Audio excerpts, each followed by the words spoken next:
Anyway, I'd like to talk about this. I'd like to talk about this Montana residential treatment center that got shut down. Is it just the one? Yeah, that's recent. Yeah, I think so. I'm just looking it up. Yeah, because I know that once the state recently took over oversight of these therapeutic boarding schools for teens and wilderness camps, that they miraculously discovered a bunch of stuff that was wrong with them and are now imposing a lot of sanctions, and it looks like at least shutting one down, which is great. Yeah. It's about time. I can't find the freaking link, but I'm trying to look it up too. Yeah, it's I think it's one of those things that, like, you don't want to, like, invest too much hope in stuff like this. I mean, it's good that people are taking a closer look, but sometimes I think sometimes this is a good example. This is a good example of the difference in what maybe to report on. Like, okay, so we have American kids' lives at stake who are locked away secretly. No one knows what's going on. There's no reporting whatsoever about it. Like, no one, like, but it's ongoing, and it's been ongoing for years. So where are the reporters who are interested in that? Good question. And where are they? Like we haven't tried, and that has to do with it being a clickable story. If it's clickable and sexy, then people click on it. No one is reporting on this shit.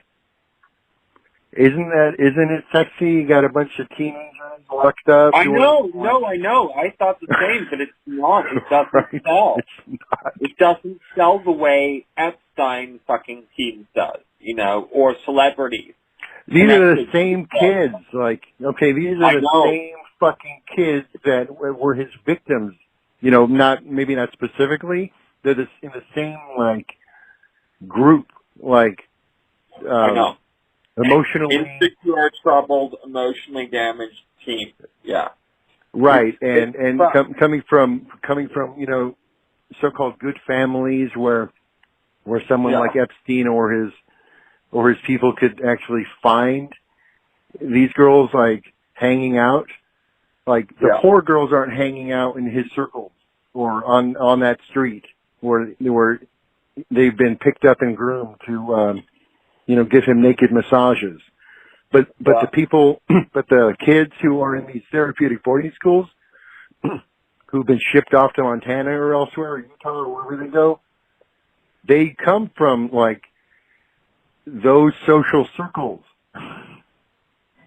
Yeah. That people like him travel in. Like, I wouldn't be surprised whatsoever if the same girls in the past who had been abused, raped, molested by him after or before went to places like this. No, I wouldn't be surprised. It's exactly that group of kids. You're right. So I can't find the article either. I found an old one. It's in the Missoulian. Yeah, there's one called Fox Guard the Hen House. Which is an older from January. And that's kind of what got the whole regulation started. That's the whole regulation story, the Fox Guarding the Hen House. Right, Spring Creek Lodge, right. Right, they were self-regulating. And the idea is now that different state bodies are regulating, and it looks like they are shutting down places for what is child neglect or abuse. So we have one closure. And then we're supposed to be looking into other facilities. I think Liz wants to do some research on wilderness camps. she just brought up a camp I can't mention because there's some stuff going on that she wants to keep quiet at this point, but she wants me to look into a particular school because she wants to look into doing something to get a kid out. Gotcha. And we have to be quiet during that time. Yeah, gotcha. Yeah, but the ideas are there, and you know, I've heard like, okay, save one kid, that's great, but it's not great. Like that's fantastic that a kid is saved, but it's not. No, that's not the goal. The goal is, of course, is to have these places like just permanently shut down, all of them. Like, and if parents want to send their kids somewhere for whatever reason because they're bored of parenting, then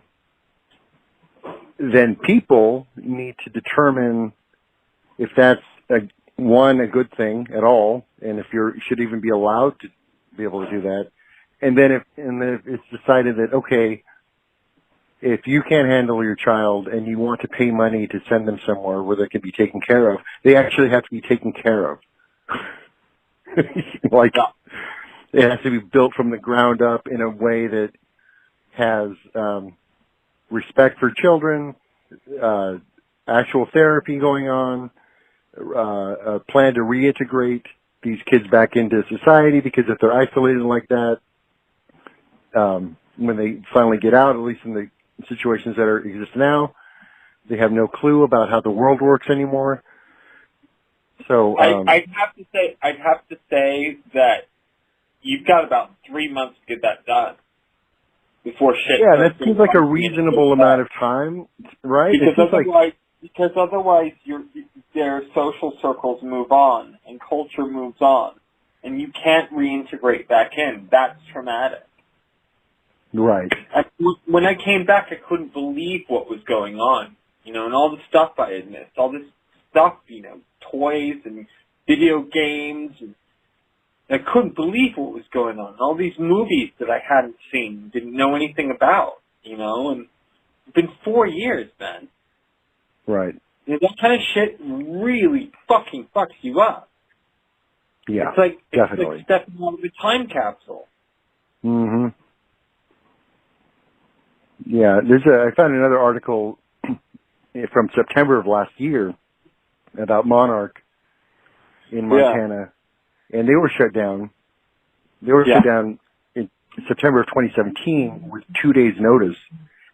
Yeah. And they have agreed to pay $1 million to families that shut out of the school.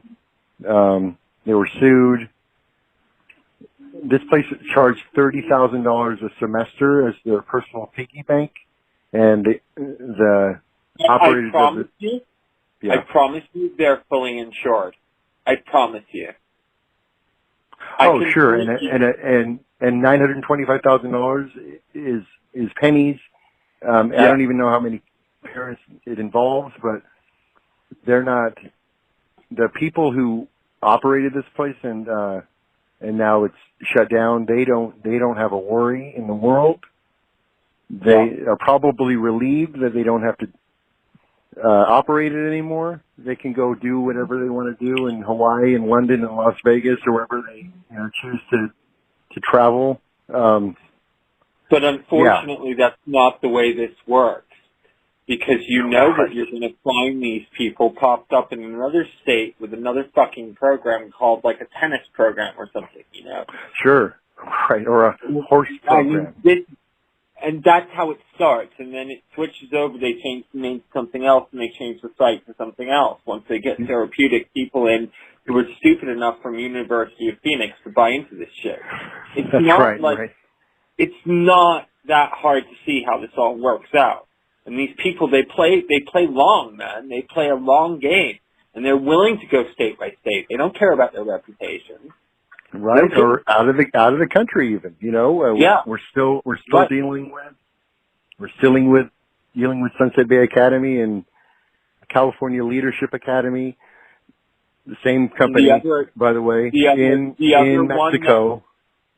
The other one that Litchfield has in Puerto Rico or something at the moment as well. I mean, Oh, wow. you're talking about like so many fucking places. There's a ton down there still. There's a ton.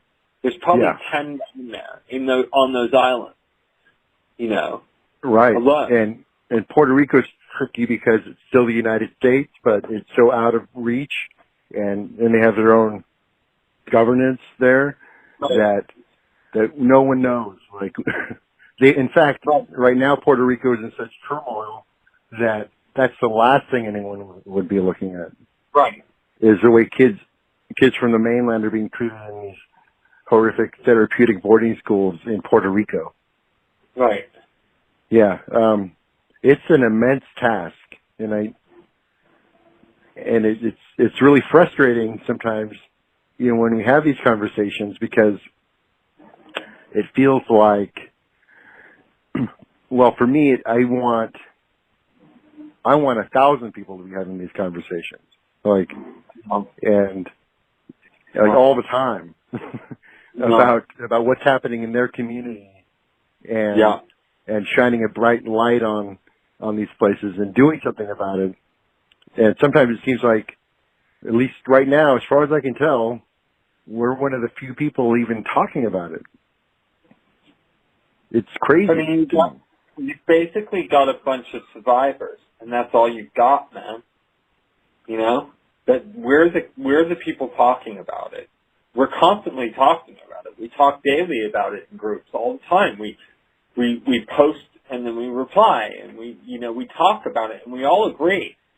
I mean, last night I got caught up in this feed on Reddit Troubled Teens with this girl who was talking about going, you know, should she go harass the family of the owner of her program who abused her brutally, you know, because she's dead, the owner of the program. Should she go to the funeral and harass them? And, like, in the conversation, I was like, you know what? Yes, you should. You have every right to. And someone else said, no, you shouldn't. You would just bother the family. But then it turns out that the whole family was fucking involved. The son was fucking transporting for the program, you know, and raped a girl there. You know, it's not like this shit is. And then it turns out that the owner of this program, the actual person who was the director of this program, was the head of NatSouth. Right. So yeah, that's exactly what I was about to say. That they, that in every case, the regulatory system that these places operate are written by those it regulates. The rules are written by the operators of the facilities. Yeah. And so they have there's a time lag when something is discovered. They can get a jump on the story before it actually makes news. And this guy Patrick McKenna, who was ran Monarch, he said in meeting notes, he cautioned that media exploitation of specific incidents often causes a state to overreact with legislation that is not well thought out and does not fit the needs of the industry. So they're aware that one incident, like, you know, a young lady killing herself, is going to cause some commotion for a minute, but the idea is that they can ride it out and then have people look at the regulatory body which they run and say, oh no, we've got this under control. Sometimes bad things happen, but it doesn't mean that the whole system is corrupt. But we know that the whole system is corrupt, and it's just almost too big of a story to wrap your hands around for just someone who's on a news beat, who then another thing pops up about Epstein, and oh well, let's get that one because that's let's write about that again because that is the sexy story, and leave and let the the story about the girl who killed herself out of a therapeutic boarding school go dark because who cares? Yeah. People do care though, but they don't know that they care. It's weird. Yeah, I know. And I don't know if all the turmoil at the border with kids in cages and people in cages like actually benefits this story. Yeah. Because that again, it comes as it functions as a distraction in a lot of ways. Yeah, even though it's horribly wrong, right? It's like terrible that that's happening. But like, where's the fact that these fucking programs are taking these kids, and they're fucking taking them. They're betting them. Right, that too. That's going on too. So now they look good in the public eye in some ways. They're like, oh, look at these places. They're actually taking these poor kids in. Well, it's so sneaky and fucked up. It's so sneaky and fucked up, and for us survivors to sit here watching it happen. Yeah, there were right. There were meetings. There were meetings where these people who run these places got very excited about the opportunity to shed some of their negative image by probably even scholarshiping these people in, and just so that they're there. We're going to take a couple kids in and get them out of these cages and give them food and shelter, and it's going to be a super great PR move. Yeah. Yeah, absolutely. And people were probably were rubbing their hands together greedily, just about the idea of how good that's going to look for them, even though they're doing it for all the wrong reasons. Well, I'm also certain they're getting SEBA, which is a bill that allows international students to come into therapeutic boarding schools and programs. Well, it allows them to come into schools anyway, as well as but it covers for that. I mean, that's something that this next topic, that's something that me and Jack. Let me get his name for you, because don't want to. This is the 19-year-old kid who wants to do a documentary. Yeah, Jack Hodgson. Oh, Steve Hodgson. Jack Hodgson. Hodgley. Hodgson. Jack Hodgson.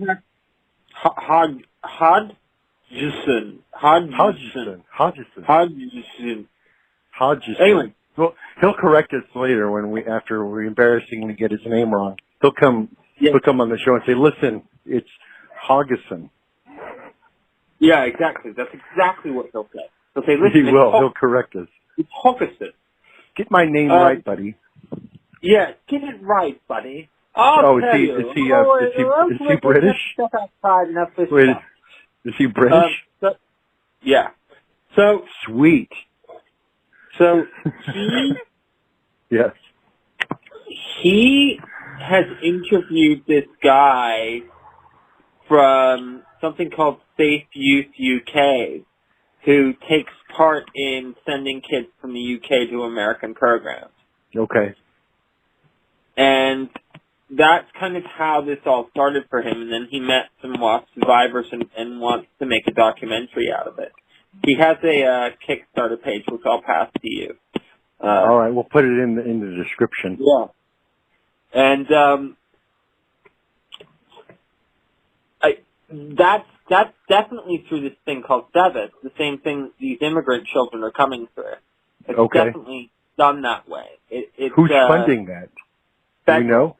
It's a federal bill. Okay. Wow. Oh boy. So that's terrible. Yeah, it's pretty dark, man. So when these people were in meetings rubbing their fucking little greedy hands together, they were looking at federal money, and they were looking at probably, possibly 11 times the amount they're getting from even just rich families' kids, Oh, sure, because there's a lot more work to be done when you're dealing with immigrants. Yeah. Yeah, there's a big markup for that. Yeah. Because we need to hire someone who speaks Mexican, God damn it. We need to hire someone with a British accent. Yeah, exactly. Because we're not going to understand this kid with his Lou and his lift and whatever he's saying. We don't know what that means. Yeah, exactly. Gotcha. Okay. So, God damn. You go. Yeah, it's pretty big and bad, man. This whole thing. So I suspected that might be the case. I just didn't want to say it. Like that these places are probably getting government money to host these these people. It's actually more valuable to them. I mean, I saw this all the time with CPS kids in programs. Oh, really? Okay.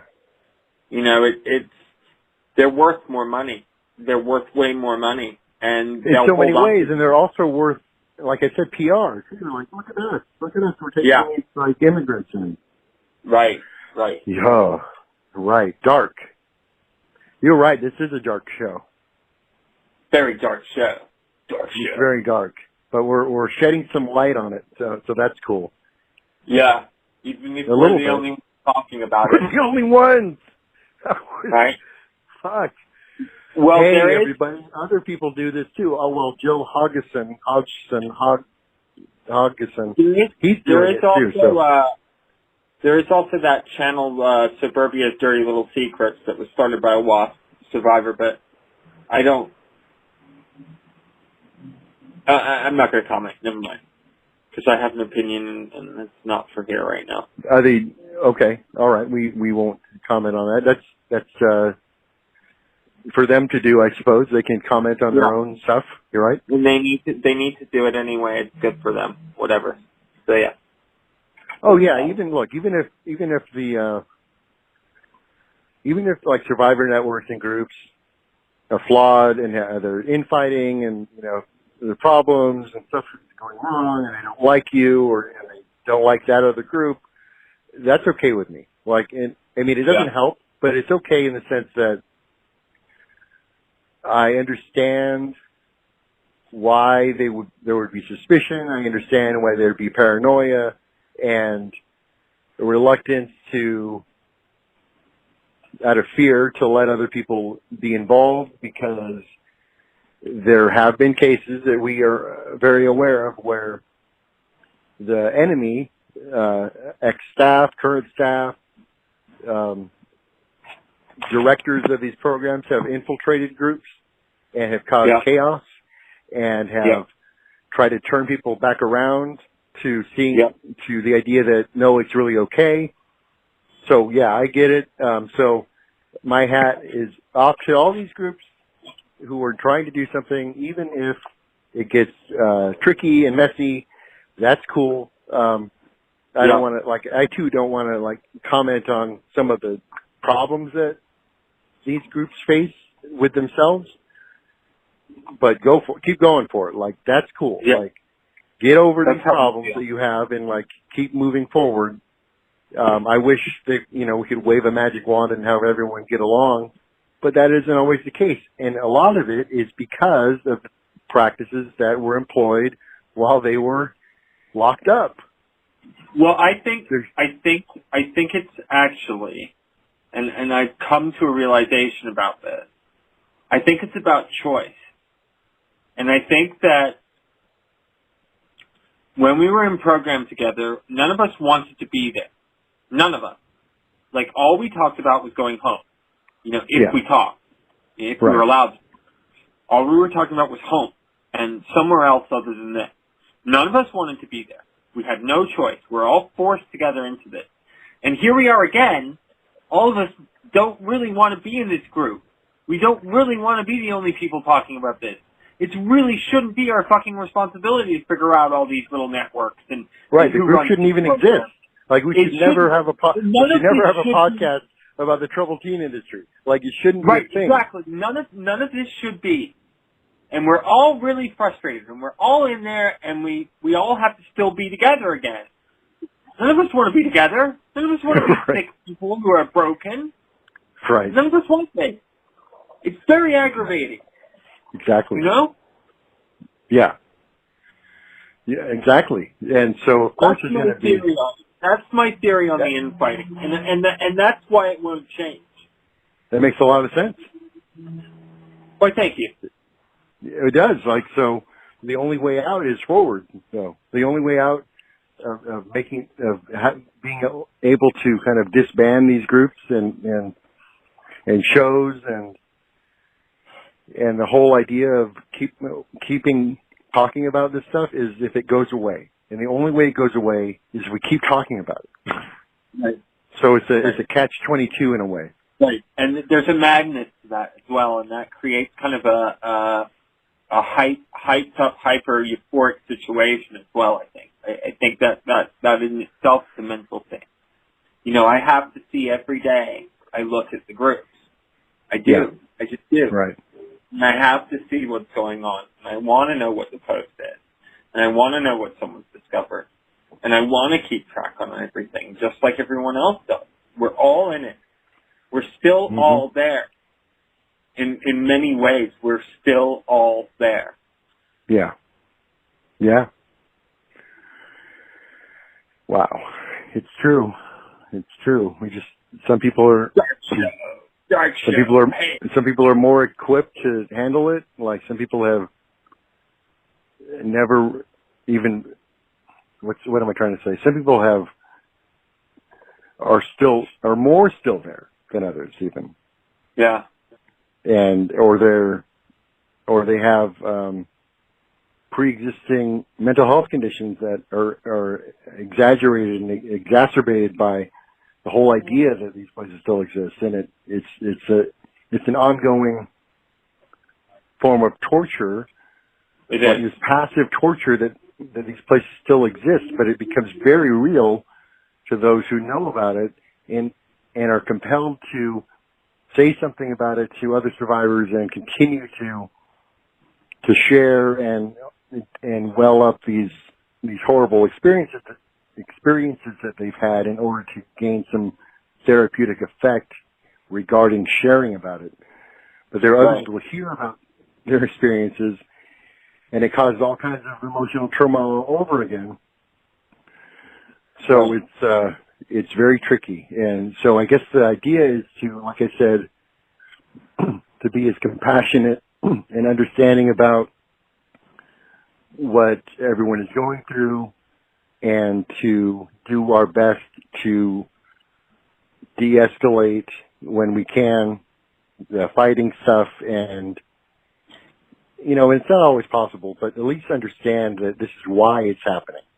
You know, and and that in itself is valuable, and it alleviates some of the pain slightly. Like it's not a magic pill, but if you can tell somebody that you understand why they're upset, maybe that's all they want to hear, and that's good enough. You know, like I get it. Like okay, and this person over here that you're angry at, they went through something similar, and they're still having to go through this process too. So I understand why you're upset, and let's try not to be as upset with each other and focus more on how this happened, which is the places themselves. I think really, really honestly what needs to happen is a few things. But one is we need individual survivors from individual programs to get into their groups with press who are interested, who will write up about these places properly and do proper, shaming of all the people involved and all the government who haven't looked at the place, from the governor to the mayor to whatever. There needs to be movement the way it happened in Montana, and it has to go state by state, because clearly federal law is not going to regulate this. They're still involved. They're still getting funding for it. They're still giving money for it. So that's not going to happen. We're not going to get a federal bill. We need to go state by state. I think this Montana process is the way to do it. And I think that the way the Missoulians done it is really interesting. Because they've kept up on it for a long time. They did a series until this ended up in government. And it ended up with survivors in government talking to these people about what the fuck is actually going on inside of these places. Right. Not what they're selling. Right. So I've encountered this idea of not being allowed to be in a particular group and being kicked out, even though I was talking about survivor advocacy, and I've had my own experiences, and it wasn't good enough, and so I was removed but that's self-defeating because I just happen to be one of the people who's giving a voice to those who've been hurt. Yeah, but however, that isn't the place to do it. The place to do that, to offer that, and to be that. Like, I realize that you probably shouldn't have been in there because that's a survivor group specifically for WAP, which is, right. You know, I'm allowed in there because I can relate to them because I was in NatSat. But, right. but that doesn't even, that's, you know, barely close to what they went through. I can't relate to them all the way. I didn't have to do seminars, you know, right. not the way they did them. We had so to do long days. My point is that even though I have a cult background as a teen, right? I was involved in Scientology and was put under that kind of torture and pressure. It's different, but I can certainly relate to certain things. So I'm closer. So if I'm not welcome, which is fine, like they don't have to include me in anything. But the idea that you were stating is that these survivor groups should do their best to get their message out to people who can spread the word, like press. They're not going to be allowed in there at all. Like, they're going to be looked at very suspiciously, even more so than me, because they don't, and rightfully so, they aren't going to trust this person to do anything, or they are going to think that they're going to put a positive spin on it. That's vetted quite well. When we've had journalists in the WASP group before, people have asked for who they are, to prove who they are. And I mean, even on Reddit Troubled Teams, they proved who they are. Yeah. You know, they showed who they are. And so then they give an email, and private emails should go on between a journalist and survivors. You know? So where's the stories, though? There are stories. They're just not big enough to go national and have continuous. Right. Like, they need a series. That's the way the Missoulian did it. That's how it was done. Yeah. It'd be interesting. It'd be interesting to get. Months and months. Sorry. Go ahead. It needs a full series, and it needs months and months of attention. Go ahead. No, it'd be interesting to get the reporter or reporters on to talk from that paper to talk about. I really like that. Yeah, I don't see why that couldn't be possible. Because it would only provide them with a broader platform. Sure. Because no one's looking at that except instinct.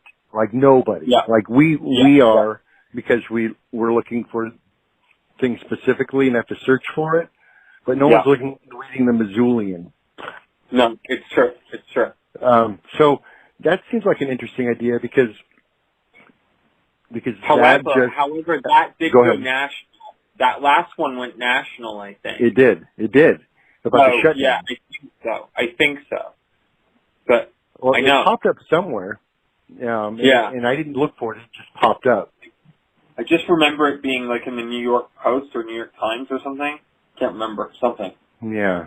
Well, I'll see if I can look it up and put that link in. And I'll also put a link to the Missoulian stuff too, just so people can get an idea about how this reporting is most effectively done. Yeah. So that maybe other people can take an example. And, I mean, obviously they're getting some traction. My guess would be some of these writers are going to win awards for their reporting because of it too, which is also an incentive. You know, as callous as that sounds, like if you do good reporting and you get things done because of the reporting, you probably should get some accolades for it. Right. But that to me tells me that these people will be writing at a bigger stage at some point, on a bigger stage with a bigger megaphone, and they'll be able to write about these things possibly too. Yeah. You know, well, if they care enough to keep going, if they care enough to keep going for a year, it looks like at least writing story after story. Well, one of the journalists is a survivor from Monarch. Oh, I see. Well, there you go. Well, that's cool. I didn't know that. Yeah. That's amazing. Good for that person. That's fantastic. I know that person has done it. That person has broken the whole wall down there. Gosh, that must feel so good. Oh my God. He must be on fire right now. I know. Yeah. Wow. Well, that's very cool. I think that's a good place to end this.